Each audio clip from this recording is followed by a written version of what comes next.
We've already driven Mazda's new CX-5 SUV in 2.2 diesel 4x4 form, and we're impressed by the range of updates implemented by the Japanese brand. But with the negative spotlight shining on diesels of late, here we test a pre-production version of the 163 bhp 2.0-liter petrol model to see if it's a worthy alternative. That might seem like a relatively large capacity compared to modern rivals using downsized, turbocharged petrol units. But Mazda's right-size engine policy means there's no forced induction here. However, that also means claimed CO2 emissions aren't quite as good as some of its competitors or its predecessor, with 149 grams/kilometers and 44.1 mpg for this front-wheel drive 6-speed manual model. But Mazda claims its engines deliver more impressive fuel economy under real driving conditions. Out on the road, the CX-5 is excellent. It's always been one of the best cars in its class to drive, and nothing's changed there. In fact, with more ultra-high tensile steel in the chassis and strengthening elsewhere for the body, increasing rigidity by 15%, it's even better than before. The steering is nicely weighted and pitched just right to make the most of the good level of grip on offer. Despite a small increase in weight over its equivalent petrol-powered predecessor, and measures to improve refinement, it still feels agile for an SUV. There's not much roll, which helped the CX-5 corners fairly flat, but even on 19-inch wheels the suspension damps bumps and road undulations with finesse and control.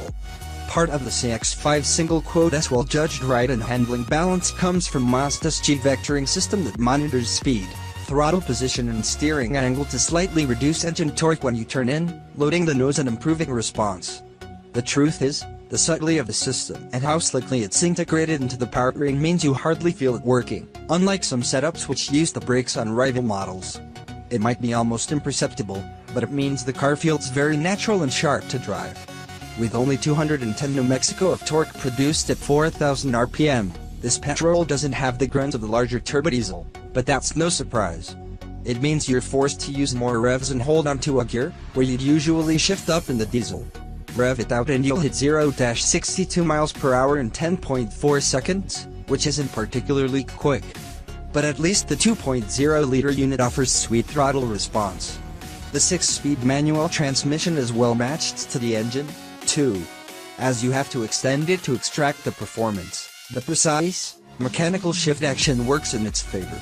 That 163 bhp maximum output is produced at 6,000 RPM, where the engine is a bit coarser, but at lower revs and on the motorway the new CX-5 is nicely refined.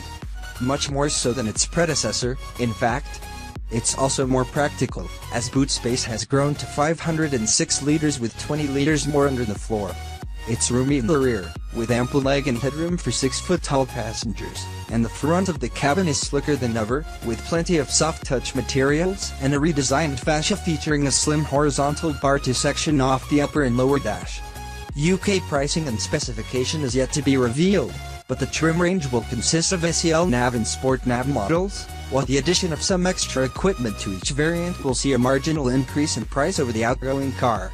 As a result, the new CX-5 is likely to start from around £24,000.